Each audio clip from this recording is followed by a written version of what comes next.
Media సోదరులందరికీ నమస్కారం. ఇక్కడికి విచ్చేసినటువంటి బీసీజేఏసీ నాయకత్వానికి, అలాగే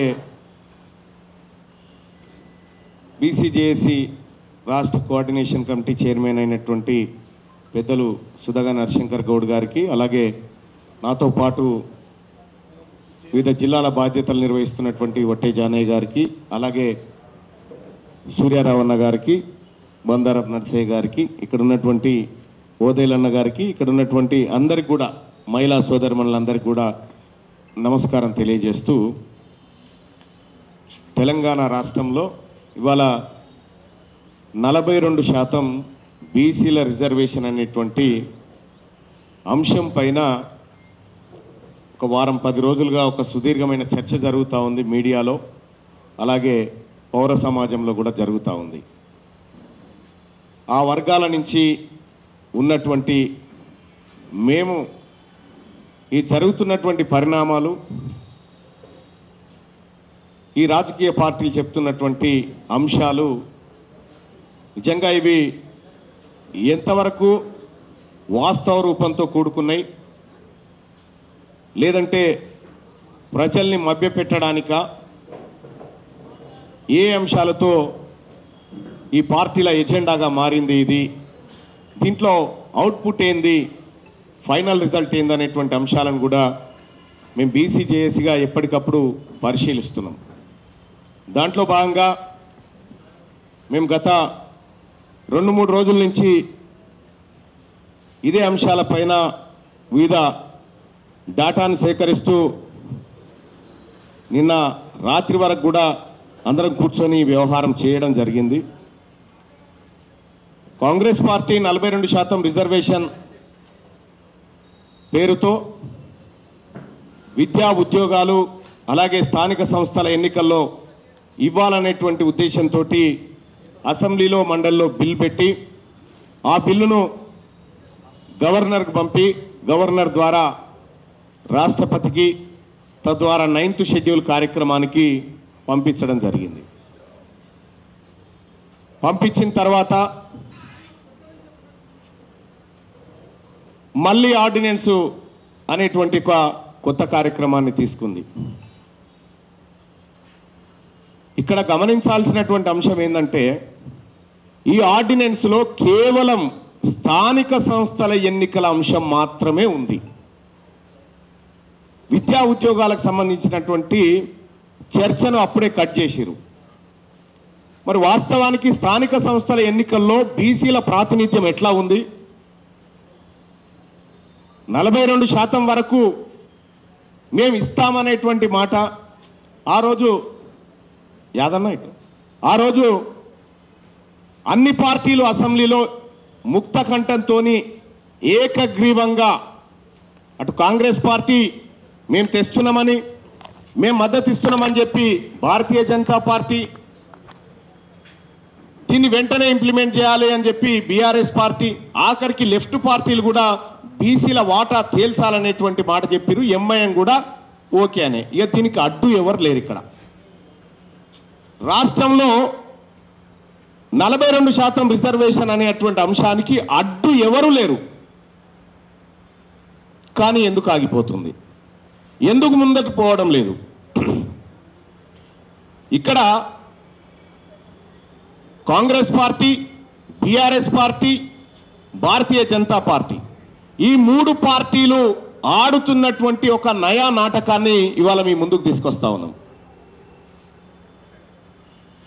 సర్పంచ్ ఎన్నికలలో, ఎంపీటీసీ ఎన్నికలలో బీసీలకు 42% రిజర్వేషన్ తీసుకొస్తామనే మాట చెప్తా ఉంటే,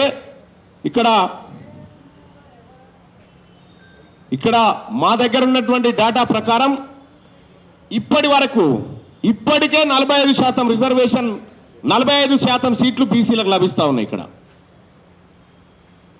45% సర్పంచులు, 45% ఎంపీటీసీలు బీసీలే ఉన్నారు. ఇది 2014-16 డేటాను తీసుకుంటే 45%, తాజాగా అది 50% పోయింది. ఆల్రెడీ లోకల్ బాడీ ఎన్నికలలో బీసీలకు దక్కుతుంది దాదాపు 50% వాటా. అంటే మీరు ఏం చెప్తా ఉన్నారు దీని ద్వారా? మేము 42కు మిమ్మల్ని ఫిక్స్ చేస్తామని చెప్తా ఉన్నారు. దానికి ఉదాహరణగా ఎస్ మీరు ఇస్తాన్న 42% రాజ్యాంగబద్ధంగా రిజర్వేషన్ పరంగా దక్కితే ఓకే, కానీ ఇంకొక కుట్ర దాగి ఉంది. రేపు పొద్దున మీరు 9th షెడ్యూల్లో పెట్టించి దాన్ని ఆ విధంగా తమిళనాడు తరహాలో ముందుకు తీసుకొస్తా అంటే ఓకే, కానీ కొత్త కుట్రకు కాంగ్రెస్ పార్టీ చెప్తా ఉంది మేము పార్టీ పరంగా కూడా టికెట్లు ఇవ్వడానికి సిద్ధంగా ఉన్నామని. ఆ 42 బీసీలకు ఇచ్చి తతిమ ఎవరికి ఇస్తావు? మరి మిగతా ఎవరికి ఇస్తావు? ఆల్రెడీ మేము 50% లోకల్ బాడీ ఎంపీటీసీ సర్పంచ్ ఎన్నికల్లో 50% మేము ఉన్నాం కదా, మాకు ఆ డాటా ఉంది. వీళ్ళకే నేను కట్ చేసి ఇస్తావు. అట్లెట్లా మళ్ళన్నా మరి జనరల్ అన్నప్పుడు అందరు పోటీ చేయొచ్చు కదా అనేటువంటి చర్చ మీడియా వర్గం నుంచి కూడా వస్తుంది. ఇక్కడ 2019 జెడ్పీటీసీ ఎలక్షన్ తీసుకుంటే ఈ జెడ్పీటీసీ ఎలక్షన్లో జనరల్ కేటగిరీలో జరిగిన మోసాన్ని ఒకసారి మీకు వివరిస్తా. మొత్తం 539 జెడ్పీటీసీ స్థానాలుంటే ఎస్సీలకు 94 రిజర్వ్డ్ కాబడ్డాయి, ఎస్టీలకు 79 రిజర్వ్ కాబడ్డాయి, బీసీలకు 92 రిజర్వ్ కాబడ్డాయి. ఇక్కడ ఈ ఎస్సీ ఎస్టీ బీసీలకు సంబంధించినటువంటి రిజర్వేషన్ పోగా జనరల్ కేటగిరీలో అన్రిజర్వ్డ్ కేటగిరీలో 274 జెడ్పీటీసీలు ఉంటే ఈ 274 జెడ్పీటీసీల్లో 70.43% అప్పర్ క్యాస్ట్ వాళ్ళు తీసుకున్నారు జనరల్ కేటగిరీ పేరు మీద. అలాగే బీసీలు కేవలం 27% మాత్రమే ఇక్కడ దక్కించుకోగలిగినారు జనరల్ కోటాలో. అంటే ఈ 42 చాటున ఈ 42 అనేటువంటి గుంజకు బీసీలను కట్టేసి మిగతా ఓపెన్ కేటగిరీ సీట్లను అప్పనంగా అంటే మీకు ఇచ్చినాం కదా అనేటువంటి మాట చెప్పేటువంటి దుర్మార్గంతో రాబోతా ఉన్నారు. ఇక్కడ మేము ఆల్రెడీ సర్పంచ్ ఎంపీటీసీలలో 50% వరకు సీట్లు ఇవాళ మా చేతుల్లోనే ఉన్నాయి. మీరు 42% పేరుతోని తీసుకొచ్చి పోనీ అది తీసుకొస్తారా అంటే అది తీసుకొచ్చేది కూడా కాదు. మీరు ఇదొక నాటకం. ఈ నాటకంలో భాగంగా పార్టీల పరంగా సీట్లు అనేటువంటి మాట తీసుకొస్తా ఉన్నారు. అయ్యా మీ పార్టీల సంగతి ఒకసారి చెప్పాలి. మేము ఇది 1952 నుంచి 2023 వరకు అసెంబ్లీ ఎన్నికల్లో తెలంగాణ ప్రాంతంలో ఓ 50 ఏళ్ళు కాంగ్రెస్ పార్టీ, ఓ 10-15 ఏళ్ళు తెలుగుదేశం పార్టీ, ఓ 10 ఏళ్ళు బీఆర్ఎస్ పార్టీ, వీళ్ళ పరిపాలనలో బీసీలకు దక్కినటువంటి అవకాశాలను ఒకసారి పరిశీలిద్దాం. ఎందుకు అవసరం వచ్చింది బీసీలకు రిజర్వేషన్ అనేటువంటి అంశం తీసుకుంటే 1952లో బీసీలకు 8 సీట్లు ఇచ్చి తెలంగాణ ప్రాంతంలోనే 65 సీట్లు అప్పర్ క్యాస్ట్ వాళ్ళు తీసుకురు. బీసీలకు 8 సీట్లు ఇచ్చి 89% సీట్లు వాళ్ళే పంచుకున్నారు. అలాగే ఆ తర్వాత జరిగిన ఎన్నికల్లో 92% సీట్లు అప్పర్ క్యాస్ట్ తీసుకొని 6 సీట్లు మాత్రమే బీసీలకు ఇచ్చారు వీళ్ళు. అలాగే 1962లో 85% సీట్లను అప్పర్ క్యాస్ట్ తీసుకొని 14% సీట్లు బీసీల ముఖాన కొట్టిరు. ఇవన్నీ కూడా ఎక్స్ట్రా కాపీలు ఉంటే వాళ్ళకి ఇవ్వండి వ్యవసాయం.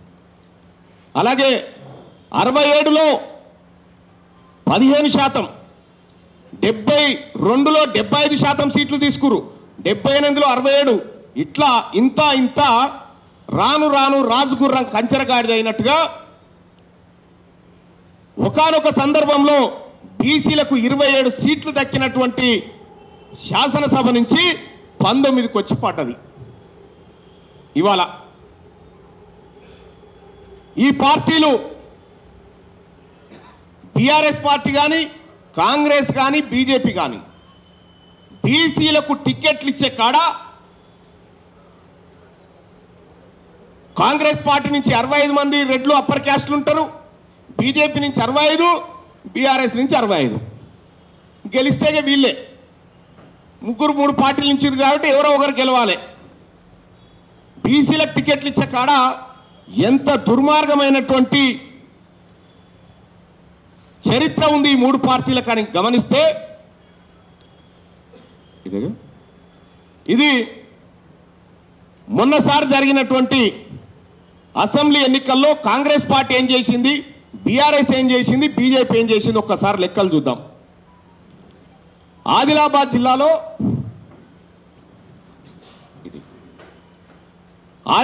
జిల్లాలో ఆ లైట్ ఫోకస్కి ఇది కనిపించలేదు నాకు బైసాబ్.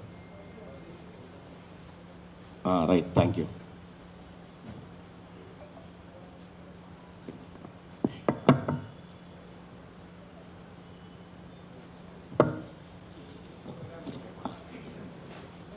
ఆదిలాబాద్ జిల్లాలో 10 సీట్లుంటే 5 రిజర్వ్డ్ పోగా 5 సీట్లున్నాయి అక్కడ. ఆ 5 స్థానాల్లో కాంగ్రెస్ పార్టీ ఓసీలకు ఇచ్చుకుంది 4 సీట్లు, అయితే బీసీలకు 1 సీటు పరేసారు. సేమ్ టైం బీఆర్ఎస్ పార్టీ 4 సీట్లు ఓసీలకు ఇచ్చింది, బీసీలకు 1 ఇచ్చింది. భారతీయ జనతా పార్టీ 3 ఓసీలకు ఇచ్చింది, 2 బీసీలకు ఇచ్చింది. కరీంనగర్ జిల్లాలో 13 ఉంటే ఉమ్మడి కరీంనగర్ జిల్లా చెప్తున్నా 3 రిజర్వ్డ్ 10 జనరల్ స్థానాలుంటే అందులో అప్పర్ క్యాస్ట్ వాళ్ళకు 6 సీట్లు, బీసీలకు 4 సీట్లు ఇచ్చింది కాంగ్రెస్ పార్టీ.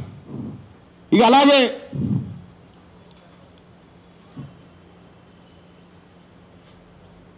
బీఆర్ఎస్ పార్టీ ఇదే కరీంనగర్ జిల్లాలో అప్పర్ క్యాస్ట్ వాళ్ళకు 70% సీట్లు ఇచ్చింది.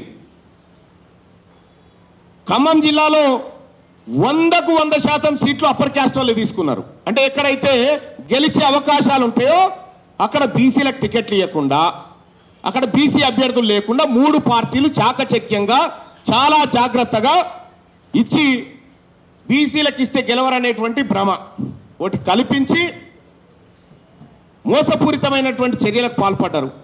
నిజామాబాద్ జిల్లాలో 8 జనరల్ స్థానాలుంటే 8కి 8 అప్పర్ క్యాస్ట్కి ఇచ్చింది కాంగ్రెస్ పార్టీ, 1 బీసీకి ఇవ్వలే.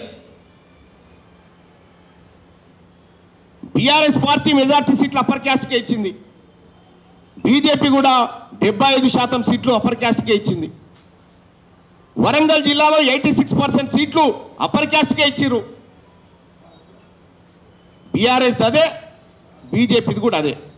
అయ్యా ఈ పార్టీలకు భారత రాజ్యాంగం, ఉమ్మడి నల్గొండ జిల్లా కూడా పరిస్థితి అదే.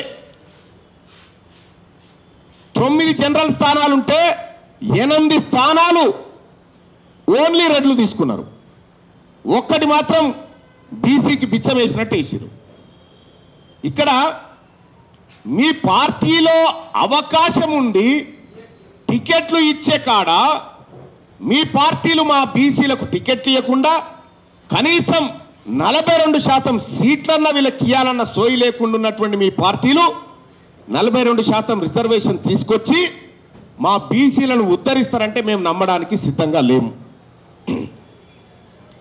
ఇక హైదరాబాద్ ఓల్డ్ సిటీలో ఈ 3 పార్టీల డ్రామాలు చూడుర్రి. 7 జనరల్ స్థానాలుంటే ఇక్కడ ఈ 7 జనరల్ స్థానాలుంటే కాంగ్రెస్ పార్టీ 5 సీట్లు బీసీలకే ఇచ్చింది. ఇలా 5 సీట్లు బీసీలకే. వీళ్ళు ఇట్లా అంటే మేమేం తక్కువనా అని చెప్పి బీఆర్ఎస్ పార్టీ అదే చేసింది, బీజేపీ అదే చేసింది. 4 సీట్లు ఇచ్చింది బీజేపీ, ఇంకొక షెడ్యూల్ క్యాస్ట్ కూడా ఇచ్చిరాడ. ఈ బీసీలకు ఇచ్చిన దాంట్లో మేరాయనకు కూడా ఇచ్చినామా మేము కాంగ్రెస్ పార్టీ టికెట్ అని చెప్పారు. ఓడిపోయే కాడనేమో మాకు అత్యధిక సీట్లు, ఓడిపోయే కాడ అత్యధిక సీట్లు, గెలిచేటువంటి నల్గొండలో మాత్రం ఉమ్మడి నల్గొండలో 9 జనరల్ స్థానాలు ఉంటే 8 మీరు తీసుకొని 1 మా ముఖాన కొట్టింది. ఈ రకంగా బీసీలను రాజకీయంగా ముందుకు రాకుండా మీరు అనేకమైనటువంటి కుట్రలు చేస్తున్నటువంటి పార్టీలు బీసీలకు న్యాయం చేస్తాయంటే నమ్మడానికి సిద్ధంగా లేము. ఇవాళ ఢిల్లీలో కాంగ్రెస్ పార్టీ ధర్నా, భారతీయ జనతా పార్టీ ధర్నా, బీఆర్ఎస్ పార్టీ ధర్నా, అందరు శాఖాహారులే. బీసీల విషయంలో అందరు శాఖాహారులే. కానీ బీసీ రిజర్వేషన్ నిజంగా వస్తుందంటే వీళ్ళందరూ కూడా ఒకటే బీసీల రిజర్వేషన్ ఇవ్వద్దని కొట్లాడే బ్యాచ్ ఇదంతా.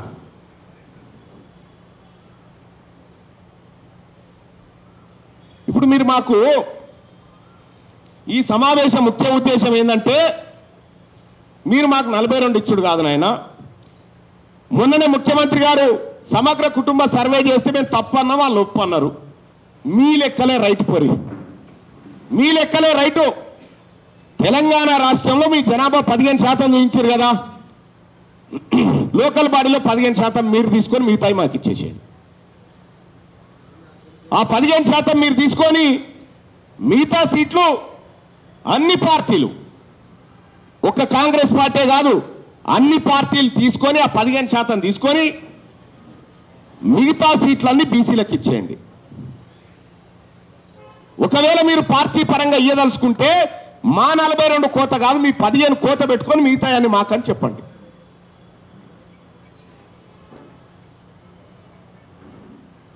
ఇట్లా ప్రజల్ని, బీసీ ప్రజల్ని మరోసారి నయవంచన గురి చేసి ఈ రాని లోకల్ బాడీ రిజర్వేషన్ల విషయంలో లోకల్ బాడీలో అంతో ఇంతో 50% వరకు రీచ్ అయినాం. కానీ ఉద్యోగాలలో, విద్య విషయంలో మేము వెనకబడినాం. మీరు ఇవ్వాల్సింది అక్కడ కదా మాకు. ఆ టాపిక్ లేకుండా లోకల్ బాడీ ఎన్నికల్లో 42% రిజర్వేషన్ విషయంలో బీజేపీ ఆయన కాంగ్రెస్ తిడతాడు, కాంగ్రెస్ ఆయన బీఆర్ఎస్ తిడతాడు. మరి ఉద్యోగాల అంశం ఏది ఇక్కడ? 42% రిజర్వేషన్ ఉద్యోగాలలో ఇవ్వాలి. కాంగ్రెస్ పార్టీ చరిత్రలో ఎన్నడూ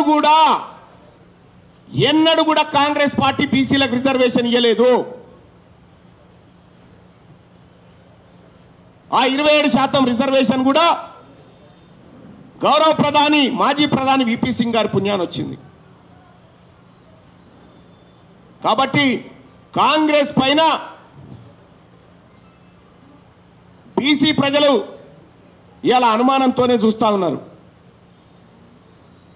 అటు భారతీయ జనతా పార్టీ వాళ్ళు ముస్లింల పేరు మీద వాళ్లకు అంశం కావాలి కాబట్టి ఆ రిజర్వేషన్ ముస్లింలకు ఎట్లిస్తారని మాట్లాడుతూ ఉన్నారు. మీరు గుజరాత్లో ఇచ్చుకోవచ్చు, దేశవ్యాప్తంగా ఎక్కడైనా ఇచ్చుకోవచ్చు, కానీ ఇక్కడ మాత్రం ఇవ్వద్దట. నిజంగా వీళ్ళకి చిత్తశుద్ధి ఉంటే, ఇయ్యాలనేటువంటి ఆలోచనే ఉంటే ఈ పార్టీలు ఇంత దుర్మార్గంగా మెలికలు పెట్టి మాట్లాడవు. చట్టసభలో కూర్చున్నాం కదా, ముఖ్యమంత్రి గారు నేను ఈ వేదిక నుంచి చెప్తా ఉన్నా, ఈ 15% లెక్క మీరు తీసుకున్నారు కదా, మీ లెక్క ఆ 15% తేల్చడం కోసం ఒక రిటైర్డ్ జడ్జితో కమిటీ వేసి అన్ని పార్టీల నుంచి ఎట్లయితే అసెంబ్లీలో ఏకగ్రీవంగా పాల్గొనే పార్టీలు, ఆ పార్టీలు అన్ని పార్టీల నుంచి మీ నాయకత్వాన్ని, బీసీ నాయకత్వాన్ని, మళ్ళా బీసీలు ఎవరైతే ఉన్నారో ఆ నాయకత్వాన్ని పంపించి రిటైర్డ్ జడ్జి గారి ఆధ్వర్యంలో కమిటీ వేసి ఈ 15% సీట్లు మీరు తీసుకోరు. మీరు కొద్దిమంది ప్రజలు, మా మెజార్టీ ప్రజలకు ఇవ్వలేరు, కానీ మేము మెజార్టీ ప్రజలు మేము ఈ 15% ఇవ్వడానికి సిద్ధంగా ఉన్నాం. మీ 15% లోకల్ బాడీలో 15% సీట్లు మీకు ఇవ్వడానికి మేము సిద్ధంగా ఉన్నాం. దానికి రాష్ట్ర ప్రభుత్వం ఏ విధంగా పోతుందో ఈ 15% తీసుకోవడం విషయంలో మీరు ముందుకు రండి, మేము సిద్ధంగా ఉన్నాం. ఇక రెండో విషయం, ఇవాళ 60,000 ఉద్యోగాలు భర్తీ చేసినా అని చెప్పి ముఖ్యమంత్రి గారు చెప్తా ఉన్నాడు. సరే, మీరు చేసిరా, వాళ్ళు చేసిరా, ఎవరో చేసిరు, కానీ ఈడబ్ల్యూఎస్ కోటా ద్వారా ఈడబ్ల్యూఎస్ ఎంత వస్తుంది? 11 పోయినాయి, ఎక్స్ట్రా పోయినాయి. దాదాపు 42% రిజర్వేషన్ కనుక మాకు ఇంప్లిమెంట్ అయినుంటే కనీసం 10,000 ఉద్యోగాలు మా బీసీ బిడ్డలకు వచ్చేటివి. ఇస్తాన్న 27% రిజర్వేషన్ కూడా మాకు దక్కట్లేదు ఉద్యోగాల దగ్గర. విద్యా సంస్థల్లో కూడా మా పరిస్థితి అదే. అసలైన విద్యా ఉద్యోగాలలో అక్రమంగా ఈడబ్ల్యూఎస్ కోట అమలు చేసుకుంటారు. ఈడబ్ల్యూఎస్ కోటా లేని లోకల్ బాడీలో మాకు ఇస్తామని చెప్పి మభ్య పెట్టుకుంటూ వస్తూ ఉంటారు. ఇంకెన్ని రోజులు మభ్య పెడతారు మమ్మల్ని? అందుకోసమే నేను బీసీ సమాజానికి రిక్వెస్ట్ చేసి చెప్తా ఉన్నా, వీళ్ళు మనని 42 కాడికి తీసుకుపోయి మిగతా జనరల్ సీట్లను కబ్జా పెట్టాలనేటువంటి ఒక కుయుక్తులు పన్నుతా ఉన్నారు. ఇక్కడ ఎక్కడ కూడా బీసీలకు న్యాయం జరగలే. కేంద్ర ప్రభుత్వం 27% మండల్ కమిషన్ ఆధారంగా రిజర్వేషన్ ఇచ్చినప్పటికీ కూడా పార్లమెంట్లో పి చిదంబరం గారు అడిగినటువంటి ప్రశ్న ఇది. క్వశ్చన్ నెంబర్ 3231 ప్రకారం 9th ఆగస్టు 2021లో అడిగిండు. మొత్తం కేంద్ర ప్రభుత్వ ఉద్యోగాలలో ఓబీసీల వాటా ఎంతుందా అని అడిగితే రిజర్వేషన్ వచ్చిన తర్వాత 30 ఏళ్లకు కూడా 20% దాటలేకపోయింది రిజర్వేషన్. ఇక్కడ కదా మేము వెనుకబడ్డది. ఈ ఉద్యోగాల విషయంలో వెనుకబడ్డాం. ఇవాళ భారతీయ జనతా పార్టీ మహిళలకు రిజర్వేషన్ తీసుకొస్తా ఉంది చట్టసభల్లో. మరి అందులో మా బీసీ మహిళలు ఉన్నారా? మా బీసీ మహిళలకు ఎందుకు వాటా లేదు? అవకాశం ఉన్న కాడ మీరు ఇయ్యరు, కానీ ఒంటె పెదవులకు నక్కాశ పడ్డట్టుగా మమ్మల్ని ఆ 42 అనేటువంటి ఉట్టికాడ కట్టి అవకాశం ఉన్న మీరు ఇవ్వరు. ఇవాళ ఇదే కాంగ్రెస్ పార్టీ మీ చేతులున్న కార్యక్రమాలు చేయకుండా 42% మంత్రి పదవులు బీసీలకు ఇయ్యంగా ఏ రాజ్యాంగం అడ్డుకోదు. 42% కార్పొరేషన్ పదవులు బీసీలకు ఇస్తే అడ్డుకునేవాడే లేడు. 42% కాంట్రాక్టులు 2023 నుంచి 2024 ఎండింగ్ వరకు 1,08,000 టెండర్లు పడ్డాయి. ఇందులో 42% టెండర్లు బీసీలకు ఇస్తాన్నారు కదా. ఇవి ఇస్తా అంటే కూడా ఎవడు అడ్డుకోకపోతుండే. అవకాశం ఉన్న కాడ మీరు ఇవ్వకుండా ఏదైతే క్లిష్టంగా ఉంటుందో దాని చుట్టూ మమ్మల్ని తింపి మీరు ఓట్ల రాజకీయం, ఓట్ల లబ్ధి కోసం ఇవాళ ప్రయత్నాలు చేస్తూ ఉంటే కాంగ్రెస్ పార్టీ నమ్మడానికి బీసీ ప్రజలు సిద్ధంగా లేరు. ఇక బీజేపీ పార్టీ 42% విషయంలో ముస్లింల విషయం చెప్పుకుంటూ పబ్బం గడుపుతా ఉన్నది. భారతీయ జనతా పార్టీ హిస్టరీలో కూడా ఏ ఒక్కనాడు బీసీల కోసం మంచి చేసే రిజర్వేషన్ కార్యక్రమాన్ని తీసుకొచ్చిన దాఖలాలు లేకపోగా ఈ బీసీ నిరుద్యోగుల పొట్టగొట్టే విధంగా ఈడబ్ల్యూఎస్ రిజర్వేషన్ తీసుకొచ్చింది. ఈ ఈడబ్ల్యూఎస్ ని చెప్పో పెట్టకుండా, ఎలాంటి కమిషన్ వేయకుండా అప్పనంగా దొంగతనంగా 10% ఇంప్లిమెంట్ చేసింది బీఆర్ఎస్ పార్టీ. ఈ ముగ్గురు తోడు దొంగలు కలిసి బీసీలకు 42% రిజర్వేషన్ తీసుకొస్తా, నువ్విస్తావా, నేను కట్టుబడున్నా ఒకళ్ళని బట్టకొగలు ఇవాళ ధర్నాలు చేస్తూ ఉంటే మీ నిజాయితీ ఏందో మీ గత చరిత్ర చూస్తే అర్థమవుతా ఉంది. నేను తెలంగాణ రాష్ట్రంలో ఉన్నటువంటి 2 కోట్ల మంది బీసీ ప్రజలకు శిరస్సు వంచి నమస్కరించి వేడుకుంటా ఉన్నా. వీళ్ళెన్నడూ కూడా మనకు మంచి చేయరు. ఈ ప్రజలు ఆలోచన చేయాల్సింది, ఆల్రెడీ మనం ఎంపీటీసీ జెడ్పీటీసీల దగ్గర 50% రిజర్వేషన్, జనరల్లో కూడా పోటీపడి 50% పైసలకు మనమే ఉన్నాం కదా. మరి 42 తెచ్చితే అంటున్నటువంటి డ్రామా ఏంది? అందుకోసమే బీసీ ప్రజలారా, మరోసారి మనం అప్రమత్తంగా ఉండాలి. ఈ నయవంచకులు దిగిర్రు. ఈ నయవంచకుల పట్ల మనం అప్రమత్తంగా ఉండాలి.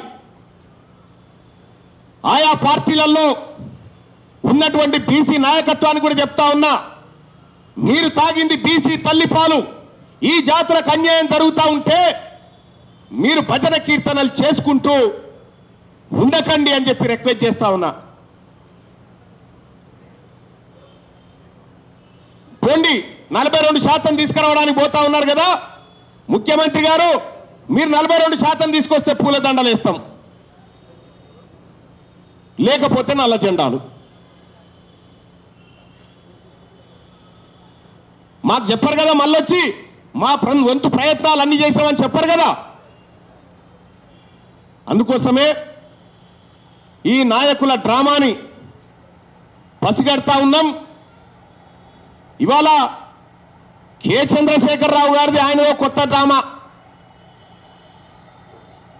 కాళేశ్వరం నివేదిక వచ్చింది, కార్ రేసింగ్ ఎంక్వైరీ జరుగుతుంది, ఔటర్ రింగ్ రోడ్ ఎంక్వైరీ జరుగుతూ ఉంది, కరెంటు కమిషన్ కథ జరుగుతూ ఉంది.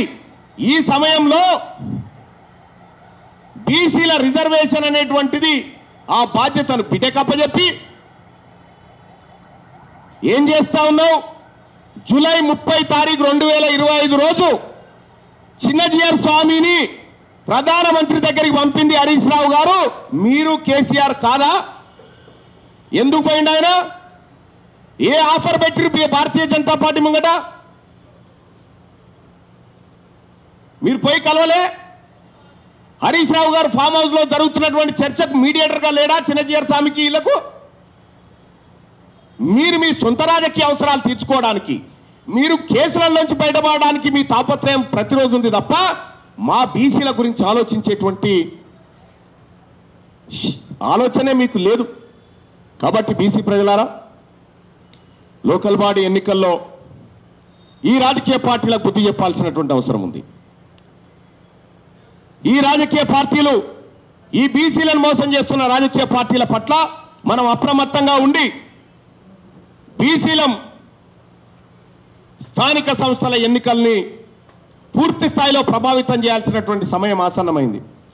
రాజకీయంగా ఈ పార్టీలను ఎదుర్కొంటే తప్ప మన అవసరాలు తీరవనేటువంటి విషయాన్ని నేను గుర్తు చేస్తా ఉన్నా. ఇక రెండో విషయం,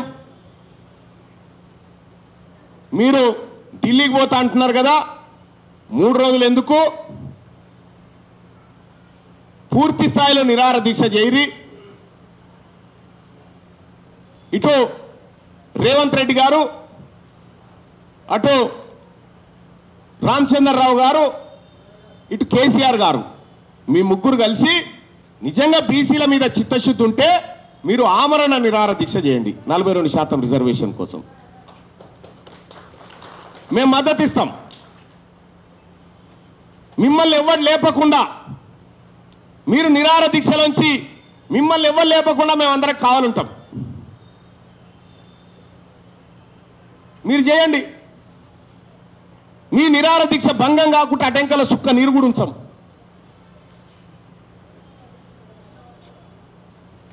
బీసీలు అంటే ఒక రాజకీయ వస్తువుగా ఇన్ని రోజులు ఆడుకుంటూ వచ్చారు.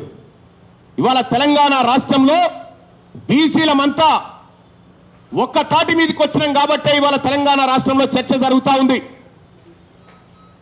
ఎప్పుడైతే బీసీలో జరిగినటువంటి అన్యాయాన్ని మేము ఇక్కడ ఒకసారి డాటా ఇక్కడదే ఒకటొకటి, ఇగో ఎందుకు బీసీల కొంపలు ఎట్లా మునిగినాయో ఇక చూడ్రి. హెచ్ఎండిఏలో ఈ అగ్రవర్ణాలు పెట్టిన కబ్జాలు 2,08,745 కోట్ల రూపాయల విలువైన భూములు కబ్జా పెట్టిరే అగ్రవర్ణాలు. ఇగో సర్వే నెంబర్లతో సహా డాటా ఇస్తాం, తీసుకోండి. హైదరాబాద్లో ఉన్నటువంటి కార్పొరేట్ ఆసుపత్రులు మొత్తం అగ్రవర్ణాలే ఉన్నాయి. ఇగో ఆ డాటా ఇస్తాం, తీసుకోండి. ఇక్కడదే మొత్తం విద్యా వ్యాపారాన్ని మలిచి మా బీసీల నోట్లో మట్టి కొడుతున్నటువంటి ఇగో విద్యా వ్యాపారం మొత్తం అప్పర్ క్యాస్ట్ చేతిలోనే ఉంది. ఇగో ఈ డాటా కూడా మీడియా ముందు పెడతా ఉన్నాం. అలాగే మొత్తం బీసీలను ఉద్ధరిస్తున్నా అని చెప్తున్నటువంటి వీళ్ళందరూ కూడా అప్పర్ క్యాస్ట్ వాళ్ళు కూడా నిజంగా బీసీల కోసం పనిచేసినంటే బీసీలు బాగుపడాలి కదా. తెలంగాణ రాష్ట్రంలో 100 మంది రిచెస్ట్ పీపుల్ ఎవరున్నారా అంటే 100 మందిని టాప్ 100 తీస్తే 84వ ప్లేస్లో ఒక బీసీ ఉన్నాడు, మిగతా వాళ్ళంతా అప్పర్ క్యాస్ట్ లైన్లా. ఇది వాళ్ళదే. జుడిషియరీలో అప్పర్ క్యాస్ట్ వీళ్ళే. సీఎంఓ దగ్గర నుంచి మొదలు పెడితే గ్రామ సర్పంచ్ దాకా అప్పర్ క్యాస్ట్ వాళ్ళ డాటా ఇది వాళ్ళదే. ఇక ఇట్లా అవన్నీ వాళ్ళకి ఇచ్చేయండి. జెడ్పీటీసీల దగ్గర నుంచి మొదలు పెడితే అయ్యా ఎంతమంది జెడ్పీటీసీలు సార్? వీళ్ళు 192 మంది జెడ్పీటీసీలు అప్పర్ క్యాస్ట్ వాళ్ళు ఉన్నారు.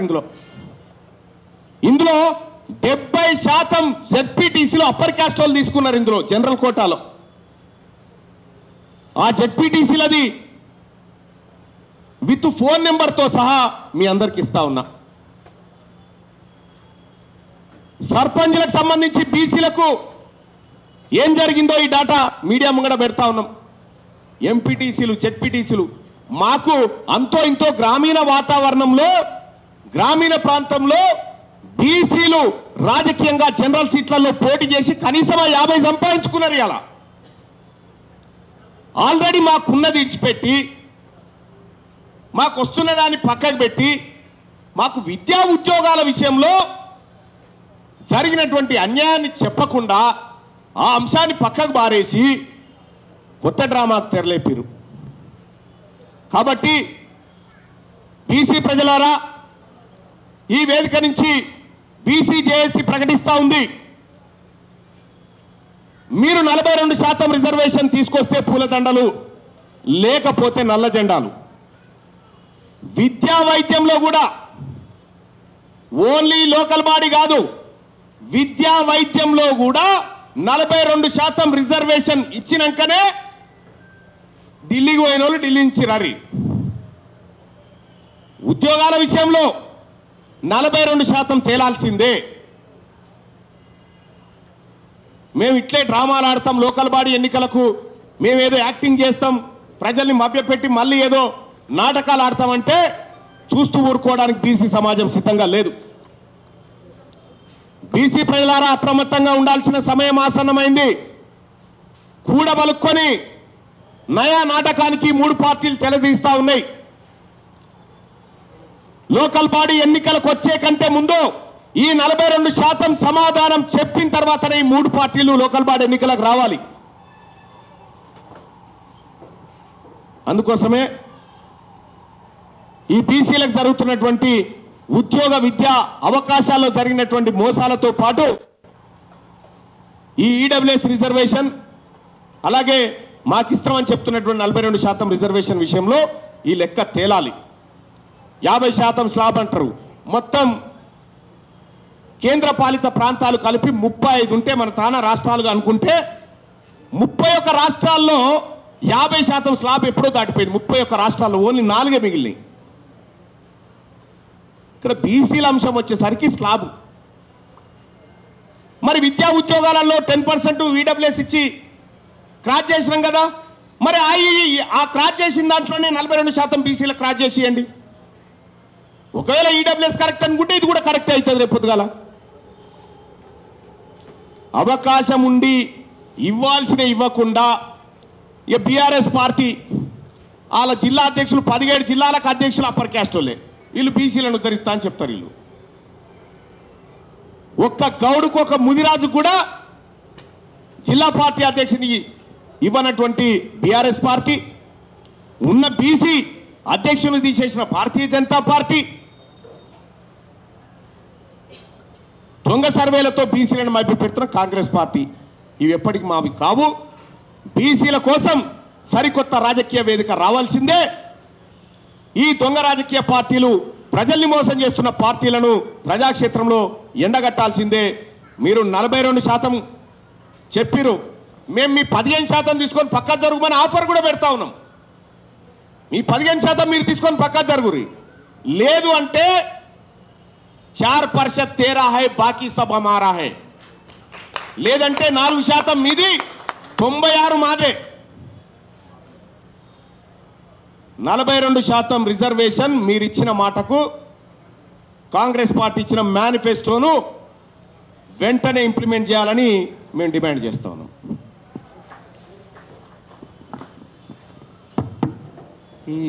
ఈ మీడియా సమావేశంకి వచ్చిన గౌరవ electronic media, print media reporters అందరికీ ధన్యవాదాలు.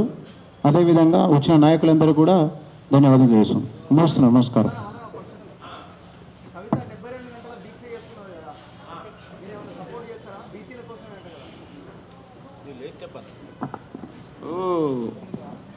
కల్వకుంట్ల కవిత గారి గురించి మేము పెద్దగా మాట్లాడాం, ఎందుకంటే ఆమె మా జాతి కాదు, ఆమెకు సంబంధమే లేదు.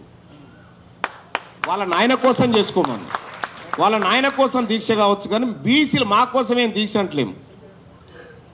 72 గంటలు కాకపోతే 700 రోజులు చేయమను, ఆఖరి దినం దాకా ఎవడొద్దు అంటుడు, మాకేం సంబంధం లేదు కదా. కవిత దీక్షతో బీసీలకు సంబంధం లేదండి. ఆమె కలిసి దొరసానికి మేమెందుకు కలుస్తాము? ఆర్ కృష్ణ అన్న అప్పట్లేక లేడు, జర కాలు తప్పినట్టు అయ్యిండు, జర పెద్ద ఆయన అయింది కాబట్టి ఆయన ఏమనం, మా నాయకుడు ఆయన.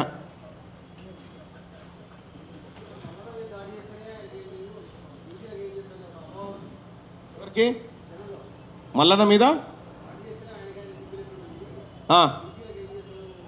ఏం చేస్తామో చూస్తావు కదా. ఇవాళ 42% రిజర్వేషన్ అన్ని పార్టీలు గిలిగిలేలు మాట్లాడుతున్నాయంటే అవి ఈ బీసీ జేఏసీ పుణ్యమే.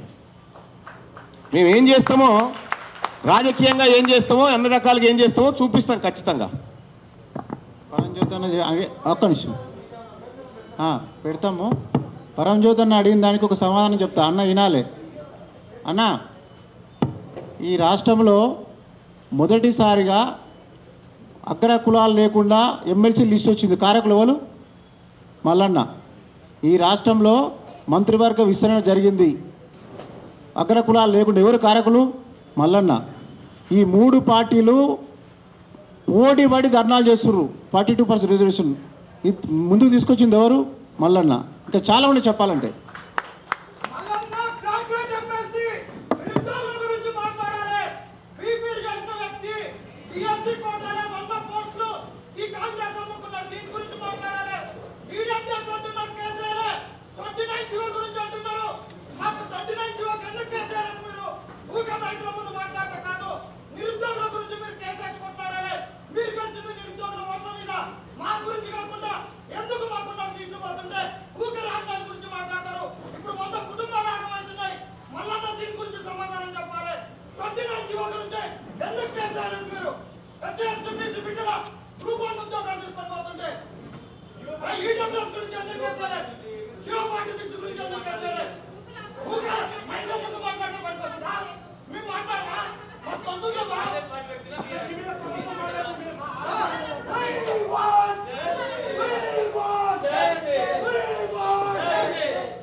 మీరు మాట్లాడే ముందు మీకు ఎలిమెంట్ మీరు చెక్ చేసుకోండి.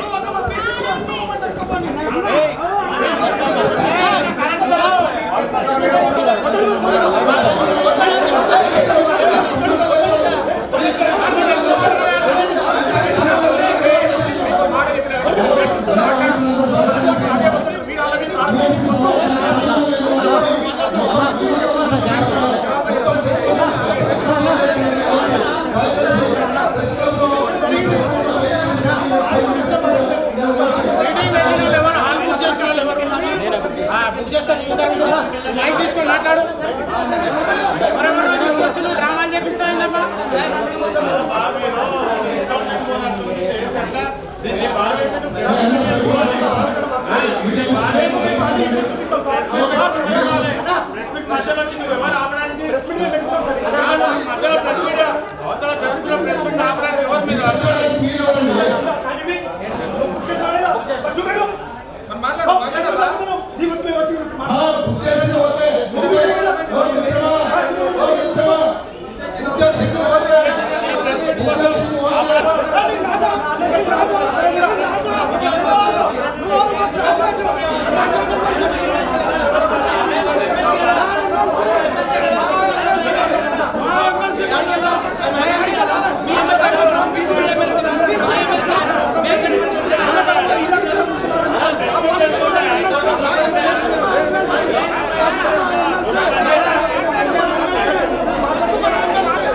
రైట్ ఓన్లీ మాది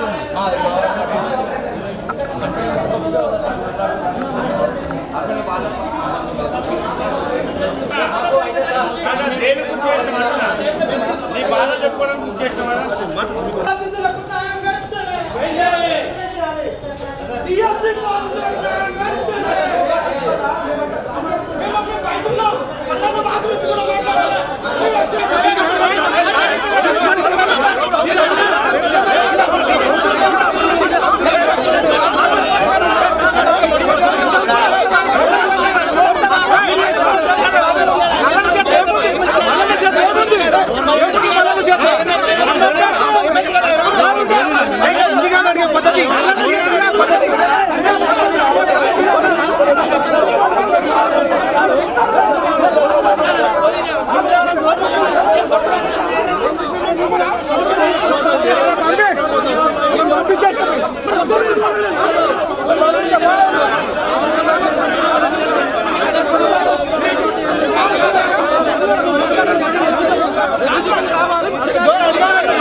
చేసుకో ఆఫీసర్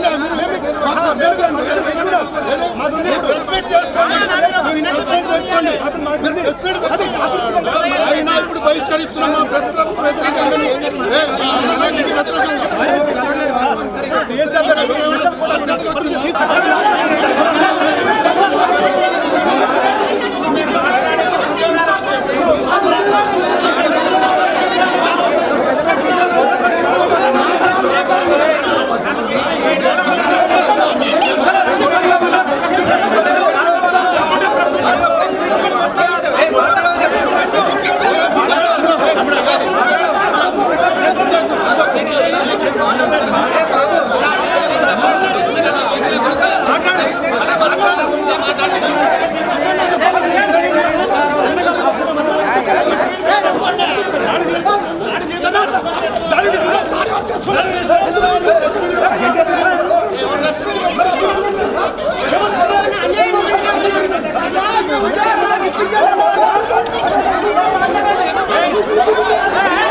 వీళ్ళ గురించి మాట్లాడి ఆఫ్లైన్ లో మాత్రం ఒక లెటర్ రాసి సీఎం గారికి పంపించాలని చెప్పేసి చెప్పినాడు కానీ ఎప్పుడు కూడా వీళ్ళ గురించి అసెంబ్లీలో కూడా ప్రస్తావించలేదు.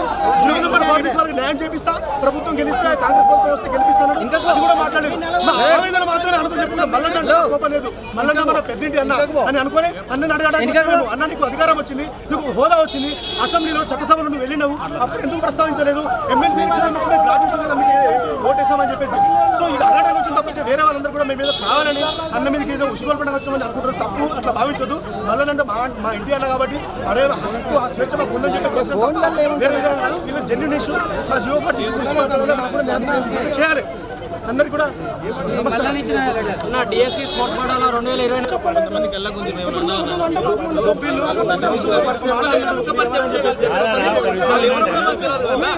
అన్న ఒక నిమిషం వెళ్ళగా వినండి. మీరు ఇట్లా మాట్లాడుతున్నారు కదా అన్న దౌర్జన్యం ఇప్పుడు చేస్తారా? ఇంతకుముందు చేసి మళ్ళీ ఇప్పుడు చేస్తారా? 2 నిమిషాలు ఆగండి. ఆయన అడుగుతున్నారు మీడియా వాళ్ళందరూ నాకు తెలుసుకున్న రోజు వచ్చేటోళ్ళు అతను వచ్చి మీడియా వాళ్ళందరూ ఇక్కడే ఉన్నారు. ఓపిక మీ ఇష్యూ తీసుకుంటారు కదా, సమయం పాటించండి. మీరు ఎందుకు వచ్చేస్తున్నారు? క్వశ్చన్ అవర్స్ అడిగిన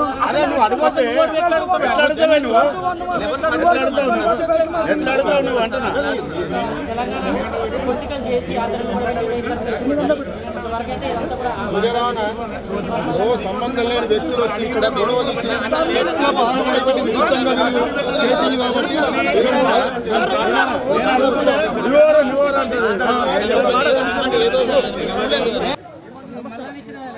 డిఎస్సి స్పోర్ట్స్ కోటాలో 2024లో మాకు 100 ఉద్యోగాలు ప్రకటించడం జరిగింది. అయితే ఈ 100 ఉద్యోగాల్లో మాకు స్పోర్ట్స్ వ్యక్తులకి కనీసం 100 మంది ఉద్యోగాలు కేటాయించకుండా కేవలం ఒక 20% మాత్రమే ఉద్యోగాలు కేటాయించారు. దీని గురించి ఇలా తప్పు జరిగింది ఏందని మేము డిఎస్సి అధికారులను నిలదీయడం జరిగింది. ఈ నిలదీసే క్రమంలో మీకు తప్పు నిజంగా మీరు జెన్యూన్ ఇష్యూ, మీ విషయంలో తప్పు జరిగింది కాబట్టి మీకు న్యాయం చేస్తానని ఆ రోజు డిఎస్సి డైరెక్టర్ ఈ నరసింహారెడ్డి గారు అన్నారే కానీ ఇంతవరకు నవంబర్ నుంచి ఇప్పటిదాకా 9 నెలలు అవుతుంది. కనీసం పరిష్కారం అనేది చూపట్లేదు. మళ్ళీ కొత్త డిఎస్సి డైరెక్టర్ కూడా వచ్చాడు. అయితే మేము ఈరోజు ఈ కార్యక్రమంలో మల్లన్న గారి దగ్గరికి రావడం కారణం ఈరోజు గ్రాడ్యుయేట్ ఎమ్మెల్సీగా నిరుద్యోగుల ఎమ్మెల్సీగా గెలిచినటువంటి మల్లన్న కనీసం ఈరోజు గెలిచిన తర్వాత నిరుద్యోగ లైబ్రరీలోకి వచ్చి ఎక్కడ కూడా మీ సమస్యలు ఏంది, మీకు ఉద్యోగాలు ఎక్కడ నష్టం జరుగుతుంది, జాబ్ క్యాలెండర్ విషయం ఏందని ఏం అడగట్లేడు. మరొక విషయం, మాకు స్పోర్ట్స్ కోటా గురించి 100 మందికి అన్యాయం జరుగుతుందంటే స్పోర్ట్స్ కోటా వాళ్ళు తక్కువ మంది ఉన్నారు కాబట్టి వీళ్ళకి పొలిటికల్ మైలేజ్ అనేది రాదు. అదే ఉద్దేశంతో మమ్మల్ని పట్టించుకోవట్లేదు. గ్రాడ్యుయేట్ ఎమ్మెల్సీలు పట్టించుకుంటేనే అవుతుంది. మాకు న్యాయం చేయాలి ఏ విధంగానైనా. ఇప్పటికీ 9 నెలలు అవుతుంది. గ్రూప్ 1 పేపర్ 1 లీక్ అయితేనే ప్రభుత్వం మొత్తం కూలిపోయింది. ఇప్పుడు 100 మంది ఉద్యోగాలు రోడ్డు మీద పడ్డాయి. మరి మీ ప్రభుత్వాన్ని ఏం చేయాలి? మేము కూడా కాంగ్రెస్ పార్టీలో మీకోసం పనిచేసినాం, ఇప్పటిదాకా కూడా పని చేస్తూనే ఉన్నాం. ఇప్పటికి కూడా మీతోటి న్యాయం జరుగుతుందని మేము కూడా ఆశిస్తూనే ఉన్నాం. ఇప్పటికి కూడా న్యాయం జరగకుంటే ఆగస్టు 15 కల్లా మా ఉద్యోగాలు మాకు ఇవ్వకుంటే నిరాహార దీక్ష అనేది ఆగస్టు 16వ తారీఖు ఖచ్చితంగా మేము నిరాహార దీక్ష అనేది చేస్తాం, మీకు వ్యతిరేకంగా తిరుగుతాం. స్థానిక సంస్థల్లో కూడా ఎలక్షన్లో కూడా మీకు ఆపోజిట్ గా పోటీ చేస్తాం. ఇప్పటిదాకా మీకోసం రేవంత్ రెడ్డి కోసం నేను ఎంత కష్టపడ్డానో నాకు తెలుసు.